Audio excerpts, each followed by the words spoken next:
ചരിത്രത്തിൻ്റെ ഏടുകളിൽ നിന്ന് കാലിക പ്രാധാന്യമുള്ള വിഷയങ്ങൾ തിരഞ്ഞെടുത്ത് പൊതുജനസമക്ഷം അവതരിപ്പിക്കുന്ന ഇന്ത്യ അറ്റ് ഹാർട്ട് എന്നുള്ള ചാനലിലേക്ക് നിങ്ങൾക്ക് ഏവർക്കും സ്വാഗതം. മോഹൻ നിങ്ങളോട് സംസാരിക്കുന്നു. നമ്മളുടെ വിഷയം കാശ്മീർ. ഞാൻ ഇതിനിട്ടിരിക്കുന്ന പേര് കാശ്മീരിനെ കണ്ടെത്തൽ 1950. ഇത് 6ാം ഭാഗമാണ്. ഇതുവരെ നമ്മൾ കാശ്മീരിൻ്റെ ജോഗ്രഫിയും ജമ്മു, ലഡാക്ക്, ഗിൽജിത്ത്, ബാൾട്ടിസ്ഥാൻ എന്നീ 4 പ്രദേശങ്ങളുടെ ചരിത്രവും പരിശോധിച്ചു കഴിഞ്ഞു. കാശ്മീരിൻ്റെ 1846 വരെയുള്ള ചരിത്രമാണ് നമ്മൾ ഈ വീഡിയോയിൽ പരിശോധിക്കുന്നത്. ഭാരതത്തിലെ മറ്റുള്ള പ്രദേശങ്ങളിൽ വ്യത്യസ്തമായി കാശ്മീരിൻ്റെ ചരിത്രം ഏതാണ്ട് വ്യക്തമായി തന്നെ രേഖപ്പെടുത്തപ്പെട്ടിട്ടുണ്ട് കാൽഖണൻ്റെ രാജതരംഗിണി എന്ന പുസ്തകത്തിൽ. അപ്പോൾ ഇതിൻ്റെ അടിസ്ഥാനത്തിലാണ് നമ്മൾ കാശ്മീരിൻ്റെ ചരിത്രം പൊതുജനങ്ങളിൽ എത്തിയത്. കാശ്മീരിൽ ആദ്യത്തെ അറിയപ്പെടുന്ന രാജവംശം ഗോനന്ദ ഡൈനാസ്റ്റിയാണ്. അതിനുശേഷം ഇവിടെ ഭരിക്കുന്നത് മൗര്യ സാമ്രാജ്യമാണ്. BC 304 തുടങ്ങി ഏതാണ്ട് 240 വരെ മൗര്യ സാമ്രാജ്യത്തിൻ്റെ ഭരണമാണ് കാശ്മീരിൽ നടക്കുന്നത്.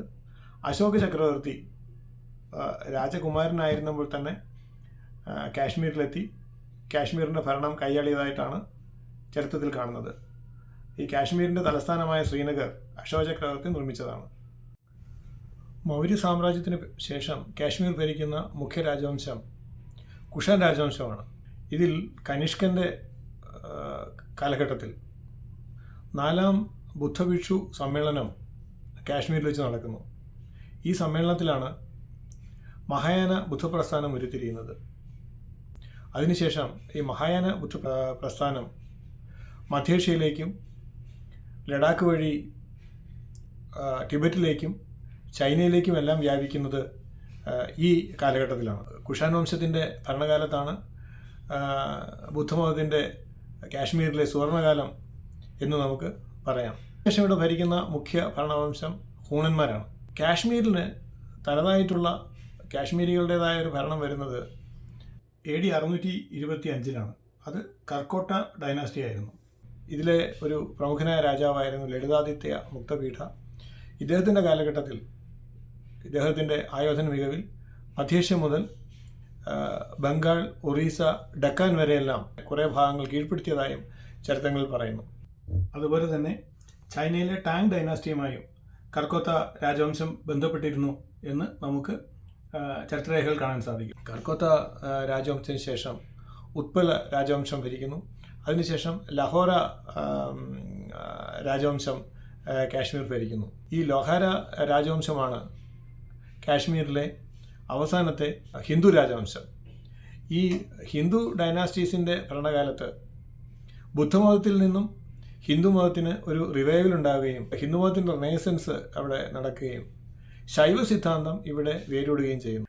പുരാതന കാലം മുതൽ മധ്യ കാലഘട്ടം വരെയുള്ള കാശ്മീരിൻ്റെ സാമൂഹ്യ മത ജീവിതത്തെപ്പറ്റി നമുക്കൊന്ന് പരിശോധിക്കാം. ഈ കാർക്കോട ഡൈനാസ്റ്റി എന്ന ആ പേര് കാർക്കോടകൻ എന്നുള്ള നാഗത്തിൽ നിന്ന് ഉണ്ടാകുന്നതാണ്. കാശ്മീരിലെ നിരവധി സ്ഥലങ്ങളുടെയും പേരുകൾ ശിവനുമായും നാഗങ്ങളുമായും ബന്ധപ്പെട്ടതാണ്. അനന്തനാഗ്, വെരിനാഗ് മുതലായ സ്ഥലങ്ങളെപ്പറ്റി നമ്മൾ ജോഗ്രഫിയിൽ ഡിസ്കസ് ചെയ്തിരുന്നു. കൈലാഷ പർവ്വതത്തിൻ്റെ സാമീപ്യം കാശ്മീരിൻ്റെ മതവിശ്വാസങ്ങളെയും ദൈവവിശ്വാസങ്ങളെയും കാര്യമായി തന്നെ സ്വാധീനിച്ചിട്ടുണ്ട്. കർക്കോത്ത ഡൈനാസ്റ്റിയുടെ ഭരണകാലത്താണ് ചൈനീസ് സഞ്ചാരിയായിരുന്ന ഹുയാൻസാൻ കാശ്മീർ സന്ദർശിക്കുന്നത്. കാശ്മീർ ഹിന്ദുമത വിശ്വാസികളുടെ രാജ്യമായിരുന്നു. കാലക്രമത്തിൽ ഹിന്ദുയിസം ഹൈലി റിച്വലിസ്റ്റിക്കായി മാറി. പാണ്ഡിത്യ ജഡിലമായി തീർന്നു ഹിന്ദുയിസത്തിൻ്റെ കാമ്പ് തന്നെ. സാധാരണ ജനങ്ങളിൽ നിന്നും അകന്നു മാറി പാണ്ഡിത്യ ജഡിലവുമായി തീർന്ന ഒരു കാലഘട്ടത്തിലാണ് ബുദ്ധിസത്തിൻ്റെയും ജൈനിസത്തിൻ്റെയും ഉദയം. ഹിന്ദുമതത്തിൽ നിന്ന് ബുദ്ധമതത്തെ വേർതിരിക്കുന്ന 1-2 അടിസ്ഥാന ഘടകങ്ങളുണ്ട്. ഒന്ന്, ഈ പ്രപഞ്ചം സൃഷ്ടിച്ച ഒരു സൃഷ്ടികർത്താവ് ദൈവം, അങ്ങനെ ഒരു വസ്തുത ബുദ്ധിസം അംഗീകരിക്കുന്നില്ല. 2, ബുദ്ധിസം നമ്മളോട് പറയുന്നത് മോക്ഷം വേറൊരു ലോകത്തല്ല, സന്തോഷവും സംതൃപ്തിയും ഇതേ ജീവിതത്തിൽ തന്നെ നമുക്ക് ലഭിക്കും. നമ്മളുടെ പ്രശ്നം അസ്ഥിരമായ കാര്യങ്ങൾ സ്ഥിരമാകണം എന്ന് നമ്മൾ ആഗ്രഹിക്കുന്നതാണ്. സ്ത്രീ ഭൂവിൽ അസ്ഥിര എന്നുള്ള വസ്തുത നമ്മൾ മനസ്സിലാക്കണം. ആ വഴി ദുഃഖത്തിൽ നിന്ന് ശരിയായ വാക്ക്, ശരിയായ ചിന്ത, ശരിയായ പ്രവൃത്തി, ഇങ്ങനെ ഒരു മാർഗങ്ങളുണ്ട് ബുദ്ധിസം പറയുന്നത്. ഈ അഷ്ടമാർഗങ്ങൾ കൂടെ ഈ ഇംപെർമനൻസ് എന്നുള്ള വസ്തുത നമുക്ക് സ്വാംശീകരിക്കാനും അതിൽ നിന്നുണ്ടാകുന്ന ദുഃഖങ്ങളെ അതിജീവിക്കാനും കഴിയും എന്നാണ് ബുദ്ധമതത്തിൻ്റെ ടീച്ചിങ്. കാശ്മീർ പോലുള്ള ഒറ്റപ്പെട്ട സ്ഥലങ്ങളിൽ ഒരു പ്രത്യേക തരത്തിലുള്ള ഏതെങ്കിലും ഒരു ചിന്താരീതി രൂപപ്പെട്ടു വന്നാൽ അത് അവിടെ എസ്റ്റാബ്ലിഷ്ഡ് ആവാനുള്ള തരത്തിലുള്ള ഒരു എക്കോസിസ്റ്റം ആയിരിക്കും അവിടെ നിലവിലുണ്ടാവുക. സമതലങ്ങളിൽ കാണുന്നത് പോലെ ബാക്കിയുള്ള ജനസമൂഹങ്ങളുമായിട്ടുള്ള ഇൻറ്ററാക്ഷൻ വളരെ കുറവായതുകൊണ്ട് ഏതു തരത്തിലുള്ള സാമൂഹ്യ വ്യവസ്ഥിതി അവിടെ രൂപപ്പെടുന്നു അതിനെ റീഇൻഫോഴ്സ് ചെയ്ത തരത്തിലുള്ള ഒരു ഇക്കോസിസ്റ്റം അതിനെ അവിടെ കുറേ കൂടി ശക്തമാക്കുകയാണ് ചെയ്യുക. ഇതുപോലുള്ള സ്ഥലങ്ങളിൽ റോയൽ പാട്രണേജ് ഒരു വലിയ ഇൻഫ്ലുവൻസിങ് ഫാക്ടറാണ്. കാശ്മീരിലേക്ക് ബുദ്ധമതം എത്തുന്നത് മൗര്യ സാമ്രാജ്യത്തിൻ്റെ വരവോടുകൂടിയാണ്. മൗര്യ സാമ്രാജ്യം ബുദ്ധമതത്തിനെ കാശ്മീരിൽ എസ്റ്റാബ്ലിഷ് ചെയ്യാനുള്ള ശ്രമം നടത്തി. എസ്റ്റാബ്ലിഷ്ഡ് ആവുകയും ചെയ്തു. കാരണം ഹിന്ദുമതത്തിലെ ഈ പറഞ്ഞ റിച്വലിസ്റ്റിക് ആയിട്ടുള്ള പ്രൊസീജിയേഴ്സ് അല്ലെങ്കിൽ സൊല്യൂഷൻ മെത്തേഡ്സ് ഓഫ് സൊല്യൂഷൻ അവിടുത്തെ ജനങ്ങൾക്ക് ഒട്ടും പലാറ്റബിൾ ആയിരുന്നില്ല എന്നുള്ള കാരണം കൊണ്ടാണ് ഇങ്ങനെ സംഭവിച്ചത്. പക്ഷേ ബുദ്ധമതം അവിടെ എസ്റ്റാബ്ലിഷ്ഡ് ആയതിനു ശേഷം അതിന് ഹിന്ദുമതത്തിൽ നിന്നുള്ള ഒരു മറുപടി എന്നോണം ഉണ്ടായതാണ് ശൈവിസം. ഹിന്ദുയിസത്തിൽ ശിവൻ ഒരു അർത്ഥ സന്യാസിയും അർത്ഥ കുടുംബനാഥനുമാണ്. ആഡംബരരഹിതമായ ജീവിതം നയിക്കുന്ന, ചുടലക്കളത്തിൽ ഉറങ്ങുന്ന, ചുടൽവസ്ത്രം ധരിക്കുന്ന, സർപ്പധാരിയായ, അല്പവേഷധാരിയായ, ഭൂതഗണനാഥനായ ഒരു ഇമേജാണ് ശിവന് നൽകപ്പെട്ടിരിക്കുന്നത്. ഈ ഒരു കൺസെപ്റ്റിന് ജനങ്ങളുമായി റിലേറ്റ് ചെയ്യാൻ വളരെ എളുപ്പമായിരുന്നു. ഇത് ഒരു കണക്കിൽ ഹൈലി റിച്വലിസ്റ്റിക് ആയിട്ടുള്ള ഹിന്ദുമത പൗരോഹിത്യത്തിന് എതിരായിട്ടുള്ള ഒരു മറുപടിയുമായിരുന്നു. കാർക്കോട്ട രാജവംശം ശൈവിസത്തിനും ബുദ്ധമതത്തിനും തുല്യ പ്രാധാന്യമാണ് നൽകിയിരുന്നത്. അതുകൊണ്ട് തന്നെ ബുദ്ധമത വിഹാരങ്ങളോടൊപ്പം ശിവക്ഷേത്രങ്ങളും ആ കാലഘട്ടത്തിൽ നിർമ്മിക്കുന്നതിൽ കാർക്കോട്ട രാജവംശം വളരെ താല്പര്യമെടുത്തിരുന്നു. ശൈവ സിദ്ധാന്തത്തിന് 2 ഫേസസ് കാശ്മീരിലുണ്ടായിരുന്നു. ആദ്യം വന്നത് ദ്വൈത ശൈവ സിദ്ധാന്തമാണ്. ശിവനാണ് പ്രപഞ്ചത്തിൻ്റെ സൃഷ്ടികർത്താവ്. ശിവനെയും സാധാരണ ജനങ്ങളെയും തമ്മിൽ അകറ്റുന്ന ഒരു കൂട് ഉണ്ട്. അത് ലൗകിക ജീവിതമാണ്. ശിവൻ്റെ അംശം സാധാരണ ജനങ്ങളിലുണ്ട്. പക്ഷേ അത് ശിവനിൽ നിന്ന് വ്യത്യസ്തമാണ്. ശിവനിലേക്ക് എത്തിച്ചേരുക എന്നുള്ളതല്ല, ശിവൻ്റെ സാമീപ്യം അനുഭവിക്കാനുള്ള വഴി 4 പടികൾ കടന്നാൽ നമുക്ക് ശിവൻ്റെ സമീപത്തെത്താം. ശിവൻ ഡെഫിനറ്റ്ലി സാധാരണ മനുഷ്യനിൽ നിന്ന് വ്യത്യസ്തനും ഒരു ഹയർ പ്ലെയിനിലുള്ള ആളുമാണ്. കാര്യ, ക്രിയ, യോഗ, ജ്ഞാന മാർഗങ്ങളാണ് പ്രഥമ ശൈവിസം സജസ്റ്റ് ചെയ്തത്. ശിവൻ്റെ ദാസനായി മാറുക, അത് ഫസ്റ്റ് സ്റ്റേജാണ്. ക്ഷേത്ര സംബന്ധമായുള്ള കാര്യങ്ങൾ ചെയ്ത്, ക്ഷേത്രവൃത്തി ചെയ്ത്, പൂജാവൃത്തികൾ സഹായിച്ച് ശിവൻ്റെ ഒരു ദാസനായി ജീവിക്കുക. രണ്ടാമത്തേത് ക്രിയ. നമ്മൾ മന്ത്രോച്ചാരണങ്ങളും പൂജകളും എല്ലാം നടത്തി ശിവൻ്റെ ഒരു സൽപുത്രനായി മാറാനുള്ള ശ്രമം നടത്തുക. 3 യോഗ അഭ്യസിക്കുക. അടുത്തത് ജ്ഞാനം. ഇത് ലാസ്റ്റ് സ്റ്റേജാണ്. നമ്മൾ ജ്ഞാനമാർഗം സ്വീകരിച്ച് നമ്മൾ ശിവൻ്റെ അടുത്തേക്ക് എത്തുന്നു. ഈ 4 സ്റ്റേജിലൂടെ ശിവൻ്റെ സാമീപ്യത്തിൽ അനുഭവിക്കാനുള്ള ഭാഗ്യം നമുക്ക് സിദ്ധിക്കുകയും അങ്ങനെ ഈ ദുഃഖത്തിൽ നിന്ന് മോചനം ലഭിക്കുകയും ചെയ്യും എന്നുള്ളതായിരുന്നു ഡ്യുവലിസ്റ്റിക് ആയിട്ടുള്ള, അതായത് ദ്വൈത ശൈവ സിദ്ധാന്തത്തിൻ്റെ അടിസ്ഥാന പ്രമാണം. ഇതേ കാലഘട്ടത്തിൽ ആണ് ആദിശങ്കരൻ്റെ അദ്വൈത സിദ്ധാന്തം നിലവിൽ വരുന്നത്. ആദിശങ്കരൻ പറഞ്ഞത് ദൈവം എന്ന് ഒന്ന് ഉണ്ട്, ബ്രഹ്മൻ എന്ന് പറയുന്ന ആത്യന്തികമായ ഒരു ക്രിയേറ്റർ ഉണ്ട്. പ്രപഞ്ചമായി നാം കാണുന്നതെല്ലാം ഇത് മായയാണ്, ഇതൊന്നും റിയലല്ല. മായയുടെ ബന്ധനത്തിൽ നിന്ന് മോചനം നേടിയാൽ നമ്മൾ പരബ്രഹ്മത്തിലേക്ക് എത്താൻ സാധിക്കും. അഹം ബ്രഹ്മാസ്മി, ഞാൻ ദൈവമാണെന്ന് തിരിച്ചറിയുക. ഇത് ഒരു പ്യൂർലി സൈക്കോളജിക്കൽ പ്രോസസ്സാണ്. അവനവനെ മോചിപ്പിക്കുക എന്നുള്ളതാണ്. അതല്ലാതെ റിച്വൽ കൂടെയുള്ള ഒരു സൊല്യൂഷൻ അല്ല ഇത്. ശരിയായ വഴികൾ തിരഞ്ഞെടുത്ത് മനസ്സിനെ നിയന്ത്രിച്ച് വൈരാഗ്യ ബുദ്ധിയോടെ ജീവിതത്തെ കണ്ടു കഴിഞ്ഞാൽ മാത്രമേ നമുക്ക് ശരിയായ ജ്ഞാനം ലഭിക്കുകയുള്ളൂ. ആ ജ്ഞാനത്തിലൂടെയാണ് നാം ബ്രഹ്മൻ്റെ ഭാഗമാണ് എന്നുള്ള ബോധത്തിലേക്ക് നമുക്ക് എത്താൻ സാധിക്കുക. അതിന് ശ്രവണം, കേൾക്കുക, 2 മനനം, അതിനെപ്പറ്റി ചിന്തിക്കുക, 3 ധ്യാനം, മെഡിറ്റേറ്റ് ചെയ്യുക. ഇങ്ങനെയുള്ള വഴികളാണ് ശങ്കരൻ നിർദ്ദേശിച്ചത്. ഡിബേറ്റിലൂടെ ബുദ്ധമതത്തിന് കിട്ടിയിരുന്ന റോയൽ പാട്രണേജ് ഒഴിവാക്കി അവിടെ ഹിന്ദുമതത്തെ പുനഃസ്ഥാപിക്കുക എന്നുള്ള ഒരു ദൗത്യമാണ് ശങ്കരൻ ഏറ്റെടുത്തത്. AD 10-ാം നൂറ്റാണ്ടോടുകൂടി കാശ്മീർ ശൈവിസത്തിൽ ഒരു പുനരുത്ഥാനം വരികയാണ്. ദ്വൈത ശൈവസത്തിൻ്റെ സ്ഥാനത്ത് അദ്വൈത ശൈവിസം നിലവിൽ വരുന്നു. വാസുഗുപ്ത, സോമാനന്ദ, അഭിനവ് ഗുപ്ത എന്നീ ആചാര്യന്മാരാണ് അദ്വൈത ശൈവ സിദ്ധാന്തം അവതരിപ്പിക്കുന്നത്. അദ്വൈത വേദാന്തത്തിൽ പറഞ്ഞതുപോലെ തന്നെ വ്യക്തിയും ശിവനും ചൈതന്യത്തിൻ്റെ ഒരേ സ്ഫുരണങ്ങൾ തന്നെയായിരുന്നു. അദ്വൈത വേദാന്തവും അദ്വൈത ശൈവിസവും തമ്മിലുള്ള അടിസ്ഥാനമായ വ്യത്യാസം പ്രപഞ്ചത്തെ പറ്റിയുള്ള കാഴ്ചപ്പാടിലായിരുന്നു. പ്രപഞ്ചം ഒരു മായയാണ് എന്നുള്ള ആ കാഴ്ചപ്പാടിന് പകരം പ്രപഞ്ചം അല്ലെങ്കിൽ ലൗകിക ജീവിതം എന്ന് പറയുന്നത് മായയും മിഥ്യയുമല്ല, അതൊരു യാഥാർത്ഥ്യമാണ് എന്നും ശിവനും ശക്തിയും ചേർന്നുള്ള ശിവശക്തിയുടെ സ്പന്ദനങ്ങളാണ് നമ്മൾ ഈ കാണുന്ന വ്യത്യാസങ്ങളെല്ലാം എന്നുമായിരുന്നു ഇതിൻ്റെ അടിസ്ഥാന തത്വം. സൃഷ്ടിയും സ്ഥിതിയും സംഹാരവും തിരോധാനവും അനുഗ്രഹവും ഇതെല്ലാം ആണ് ഒരു മൈക്രോ സ്കോപ്പിക് വ്യൂവിലുള്ള മാനിഫെസ്റ്റേഷനും അതുതന്നെ വ്യക്തിജീവിതത്തിലും ഇതുതന്നെയാണ് ചെയ്യുന്നത്. ചിന്തകളുടെ സൃഷ്ടികളും ചിന്തകളുടെ മെയിൻ്റനൻസും ചിന്തകളുടെ സംഹാരവും മനുഷ്യൻ തന്നെ നടത്തുന്നു. അതുപോലെ തന്നെ സ്വയം ആരെന്ന് അറിയാതെ സ്വയത്തിൽ നിന്നുള്ളൊരു തിരോധാനം, അവനവനിൽ നിന്നുള്ളൊരു തിരോധാനം നടക്കുന്നു വ്യക്തി ജീവിതത്തിലും. അതുപോലെ ജീവിതത്തിൽ തന്നെ താൻ ശിവ ബ്രഹ്മത്തിൻ്റെ ഭാഗമാണ് എന്നുള്ള തിരിച്ചറിവ് ഇത് ഉണ്ടാവുകയും ചെയ്യുന്നു. ശിവന്റെ ഒരു തനി സ്വരൂപം തന്നെയാണ് മനുഷ്യൻ എന്നുള്ള ഒരു കാഴ്ചപ്പാടിലേക്ക് ആണ് അദ്വൈത ശൈവിസം എത്തിയിരുന്നത്. അദ്വൈത ശൈവിസത്തിൽ റിച്വൽസിന് പ്രാധാന്യം ഉണ്ടായിരുന്നില്ല. ഈ ശിവന്റെ തന്നെ ലീലകളാണ് ഈ കാണുന്ന ജീവിതമെല്ലാം. അത് ആസ്വദിക്കുകയും ആഘോഷിക്കുകയാണ് വേണ്ടത്. ഇന്ദ്രിയനിഗ്രഹം നടത്തി ഒളിച്ചോടി പോവുകയല്ല വേണ്ടത് എന്നുള്ള തരത്തിലുള്ള ഒരു കാഴ്ചപ്പാടായിരുന്നു അദ്വൈത ശൈവിസത്തിലുണ്ടായിരുന്നത്. ഈ ഒരു ബാക്ക്ഗ്രൗണ്ട് സെറ്റിങ്ങിലാണ് സൂഫിസം കാശ്മീരിലേക്ക് വരുന്നത്. 8-ാം നൂറ്റാണ്ടോടു കൂടിയാണ് സൂഫി സമ്പ്രദായത്തിൻ്റെ ഉദയം. സ്രഷ്ടാവുമായി ദിവ്യമായ സ്നേഹബന്ധം സ്ഥാപിക്കുക, ദൈവത്തിൽ ലയിക്കുക എന്നുള്ള ഒരു പ്രാർത്ഥനാ പദ്ധതിയാണ് സൂഫിസത്തിൻ്റെ പ്രത്യേകത. നരകത്തെ പറ്റിയുള്ള ഭയമോ സ്വർഗത്തെ പറ്റിയുള്ള ആശ്രമമോ അല്ല, ദിവ്യമായ സ്നേഹം മാത്രമാണ് ഭഗവാനിലേക്ക് എത്താനുള്ള ഏക വഴി എന്ന് സൂഫി സന്യാസിമാർ വിശ്വസിച്ചിരുന്നു.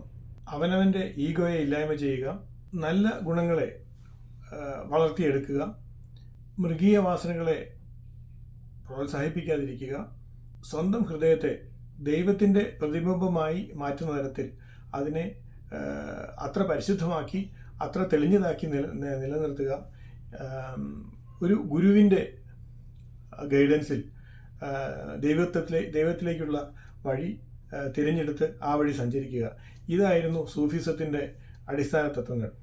ഇത് പലപ്പോഴും ഓർഗനൈസ്ഡ് ആയിട്ടുള്ള സ്ട്രക്ചേർഡ് ആയിട്ടുള്ള ഇസ്ലാമിന് എഗെയിൻസ്റ്റ് ആയിട്ടിരുന്നത് കൊണ്ട് സൂഫി സന്യാസിമാർക്ക് ശരീഅത്തിൽ വിശ്വസിച്ചിരുന്ന ഇസ്ലാമിസ്റ്റുകളിൽ നിന്ന് പലപ്പോഴും പ്രശ്നങ്ങൾ നേരിടേണ്ടി വന്നിട്ടുണ്ട്. ശരീഅത്ത് എന്ന് പറയുന്നത് പുറം കവചമാണ്. ഈ ശരീഅത്തിൻ്റെ പുറം കവചമില്ലാതെ ഉള്ളിലിരിക്കുന്ന ദൈവത്തെ കണ്ടെത്താൻ സാധ്യമല്ല എന്നുള്ള ഒരു ആർഗ്യുമെൻ്റാണ് സൂഫിസത്തിലെ തിരുത്തൽവാദികളായിട്ടുള്ള യാഥാസ്ഥിതിക സൂഫി സമ്പ്രദായക്കാർ മുന്നോട്ട് വെച്ചത്. ഏതായാലും കാശ്മീരിൽ ആദ്യം എത്തുന്നത് ഈ ശരീഅത്തിൻ്റെ നിയന്ത്രണങ്ങളില്ലാത്ത ബേശാര സൂഫിസമായിരുന്നു. കർക്കോട്ട രാജവംശത്തിൻ്റെ കാലഘട്ടത്തിൽ തന്നെ സൂഫി സന്യാസിമാർ കാശ്മീരിലെത്തിയിരുന്നു. ശൈവിസത്തിൻ്റെ സ്വാധീന ശക്തി ജനങ്ങളിൽ പ്രകടമായ സ്ഥലങ്ങളിലെല്ലാം സൂഫിസത്തിന് ഒരു സ്വാഭാവികമായിട്ടുള്ള അക്സെപ്റ്റൻസ് കിട്ടാൻ സൂഫി സന്യാസിമാരുടെ ജീവിത രീതിയും അവരുടെ ദൈവദർശനവും കാരണമായി. ധനികനെന്നോ ദരിദ്രനെന്നോ വ്യത്യാസമില്ലാതെ ഒരുമിച്ചിരുന്ന് പ്രാർത്ഥിക്കുക എന്നുള്ള ആ ഒരു കീഴ്വഴക്കം അത് തൊട്ടുകൂടായ്മയും തീണ്ടിക്കൂടായ്മയും നിലനിന്നിരുന്ന ഹിന്ദു സമൂഹത്തിൽ അവർണർക്ക് വളരെ സ്വീകാര്യമായിട്ടും തോന്നി. ഈ സൂഫി സന്യാസിമാർ അവർക്ക് തൊഴിലുകൾ പഠിപ്പിക്കുകയും അങ്ങനെ ജനങ്ങളുടെ ആവശ്യങ്ങൾ നിറവേറ്റാനുള്ള ജീവിതാവശ്യങ്ങൾ നിറവേറ്റാനുള്ള രീതി അവർക്ക് പറഞ്ഞു കൊടുക്കാൻ ഈ സൂഫി സന്യാസിമാർക്ക് കഴിയുകയും ചെയ്തിരുന്നു. ലോഹാര രാജവംശമാണ് കാശ്മീരിലെ അവസാനത്തെ ഹിന്ദു രാജവംശം എന്ന് നേരത്തെ പ്രസ്താവിക്കുകയുണ്ടായല്ലോ. AD 1300 ആയപ്പോഴേക്കും ലോഹാര വംശത്തിൽ അന്തഛിദ്രങ്ങൾ മൂർച്ഛിച്ചു. 1320 ഒരു മംഗോൾ ആക്രമണമുണ്ടായി. മംഗോളുകളുടെ ആക്രമണം തടുക്കാനാവാതെ അന്ന് അവിടുത്തെ മഹാരാജാവ് നാടുവിട്ട് ഓടിപ്പോയി. ഏതാണ്ട് 8 മാസത്തോളം കൊലയും കൊള്ളിവെപ്പും കാശ്മീരിൽ തുടർന്നു. 1320 അവസാനമാണ് അവർ തിരിച്ചു പോയത്. ഈ സമയത്ത് അവിടെ ഒരു പൊളിറ്റിക്കൽ വാക്വമാണ് ഉണ്ടാകുന്നത്. സുഖദേവ മഹാരാജാവിൻ്റെ രാജദർബാറിലെ ഒരു ഉദ്യോഗസ്ഥ പ്രമാണിയായിരുന്ന റിഞ്ചൻ എന്ന പുത്ത രാജകുമാരൻ ഒരു കൊട്ടാര വിപ്ലവത്തിലൂടെ അധികാരം പിടിച്ചെടുക്കുകയാണ്. ഒരു ബുദ്ധിസ്റ്റായിട്ടുള്ള രഞ്ജൻ തന്നെ ഹിന്ദുമതത്തിലേക്ക് കൺവേർട്ട് ചെയ്യണമെന്ന് ഹിന്ദുമത ആചാര്യന്മാരോട് ആവശ്യപ്പെടുന്നു. ഒരു ബുദ്ധിസ്റ്റിനെ ഹിന്ദുമതത്തിലേക്ക് എടുക്കാൻ ഇവരാരും തയ്യാറായില്ല. അങ്ങനെ ഇരിക്കുമ്പോൾ ബുൾബുൾ ഷാ എന്ന സൂഫി സന്യാസി അവിടെ എത്തുന്നു. ഈ റിഞ്ചനെ സ്വാധീനിക്കാൻ ബുൾബുൾ ഷായ്ക്ക് കഴിഞ്ഞു.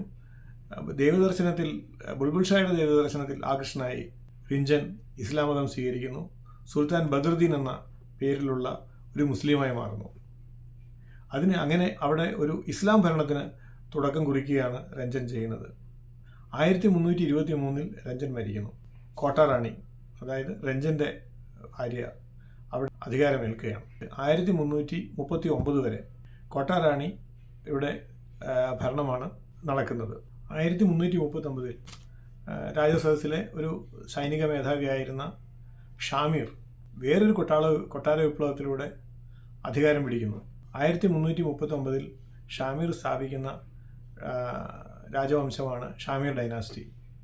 അതിനുശേഷം 1561 വരെ ഷാമീർ ഡൈനാസ്റ്റിയാണ് കാശ്മീർ ഭരിക്കുന്നത്. ഷാമീർ ഡൈനാസ്റ്റിയുടെ ഭരണകാലത്താണ് ശരീഅത്തിൽ വിശ്വസിക്കുന്ന സൂഫി സമ്പ്രദായം അവിടെ കാശ്മീരിൽ പിടിമുറുക്കുന്നത്. ശരീഅത്തിൻ്റെ നിയമങ്ങൾ കർശനമായി നടപ്പാക്കപ്പെട്ടു. ചക്രവർത്തിയായിരുന്ന സിക്കന്ദർ, അന്ന് അവിടുത്തെ മഹാരാജാവായിരുന്ന സുൽത്താൻ സിക്കന്ദറിൻ്റെ ഭരണകാലത്ത് പേർഷ്യയിൽ നിന്നുള്ള സൂഫി സന്യാസി ഹമദാനി തൻ്റെ 700ഓളം ശിഷ്യഗണങ്ങളുമായി കാശ്മീരിലെത്തി. യാഥാസ്ഥിക ഇസ്ലാമിൻ്റെ വക്താവായിരുന്ന ഹമദാനിയുടെ നിയന്ത്രണത്തിൽ ശരീഅത്ത് കർശനമായി നടപ്പാക്കപ്പെട്ടു. ജസിയ നികുതി അമുസ്ലിങ്ങളുടെ പുറത്ത് അടിച്ചേൽപ്പിക്കപ്പെടുകയും ചെയ്തു. സുൽത്താൻ സിക്കന്ദറിൻ്റെയൊക്കെ കാലഘട്ടത്തിൽ മതപരിവർത്തനം നടന്നിരുന്നു. ഒന്നിൽ കൺവേർട്ട് ചെയ്യുക, അല്ലെങ്കിൽ നാടുവിട്ടു പോവുക, അല്ലെങ്കിൽ മരിക്കുക എന്നുള്ളൊരു ധാരണ സമൂഹത്തിൽ പരത്താനും സാധിച്ചിരുന്നു. 1561 ഷാമീർ ഡൈനാസ്റ്റിയുടെ അന്ത്യമാകുന്നു. അവിടെ ഭരിക്കാനെത്തുന്നത്, ഭരണം കൈയാളുന്നത് ചക്ക് ഡൈനാസ്റ്റിയാണ്. ഈ ചക്ക് ഡൈനാസ്റ്റി ബാൾട്ടിസ്ഥാനിൽ നിന്നുള്ള ഒറിജിൻ ഉള്ള ഷിയ വിഭാഗത്തിൽപ്പെട്ടവരായിരുന്നു. ചക്ക് ഡൈനാസ്റ്റി 1561 മുതൽ 1585 വരെ കാശ്മീർ ഭരിക്കുന്നു. 1585 അക്ബർ ചക്രവർത്തിയുടെ ഭരണകാലത്ത് മുഗളന്മാർ കാശ്മീരിനെ കീഴ്പ്പെടുത്തുന്നു.